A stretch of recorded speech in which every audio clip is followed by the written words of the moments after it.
Good morning, everybody, and welcome to week 5 of our Lent readings, where this week we're going to be reading through from Matthew chapter 20, verse 1, through to chapter 23, verse 39.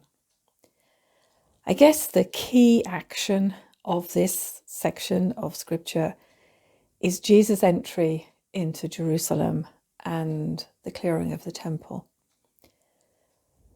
So we're going to see Jesus entering, if you will, the seat of power, and there's going to be a lot more confrontation with Pharisees and Sadducees and the religious leaders, and some more parables.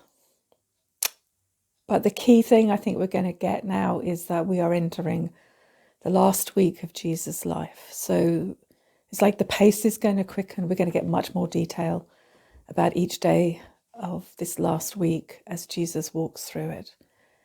And he knows how much is at stake. The crowds, of course, that welcome him in on what we now call Palm Sunday are going to be disappointed because they're not going to get from Jesus what it was they were hoping for. But they're going to get something so much better. They may be disappointed, but God has a plan for salvation that is going to go far beyond anything that they have imagined. There are 3 parables in this section. The workers in the vineyard, where we learn that you don't earn a place in this kingdom by, you don't earn it, you don't get preferential treatment, that the last will be first and the first will be last. And then the wedding feast, where we discover that even those who thought they would never have a place in this kingdom can actually have a place in the kingdom because it is open to everybody.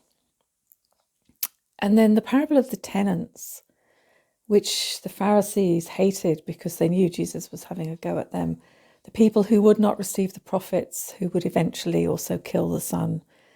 And Jesus says, he is going to be the head, and the stone that when it falls on them is going to crush them, and it will in the end fill the whole earth. He's alluding to, most likely, Daniel's interpretation of Nebuchadnezzar's dream, where he sees this man made of different elements. They represent different empires going down through the ages until the final one made of clay and iron, on which a stone that has been hewn without human hands falls on the empire, and every previous empire is pulverized to dust.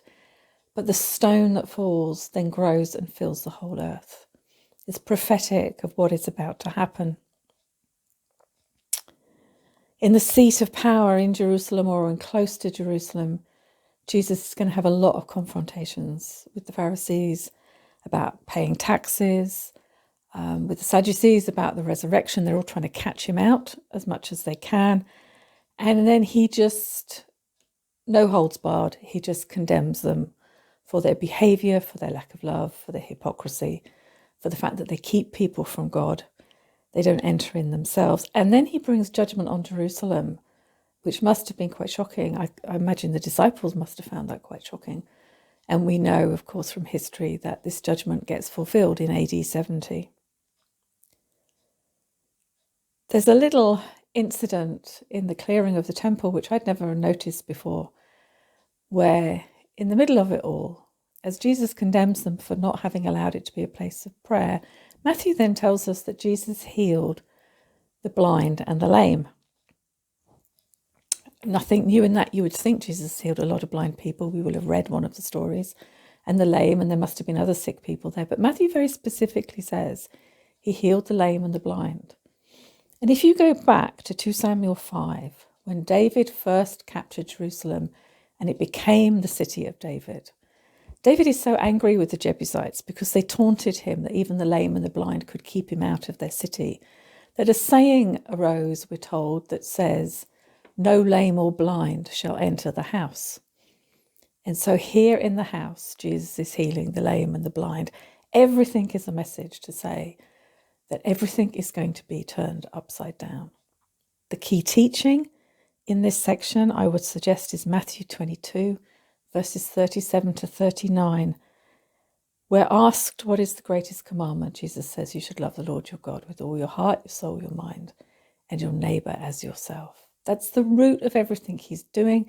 It's the root of his judgment of the religious leaders of the day, is that what they're doing, they're not doing because of love for God and a love for their neighbour, but more a love for themselves. And Jesus has come to turn it upside down for us and make a way for us to come to the Father. So I hope you enjoy your reading this week. The temperature's rising. We're getting close to Easter, and it's going to be an exciting ride. So I hope you have a great week, and we'll see you soon.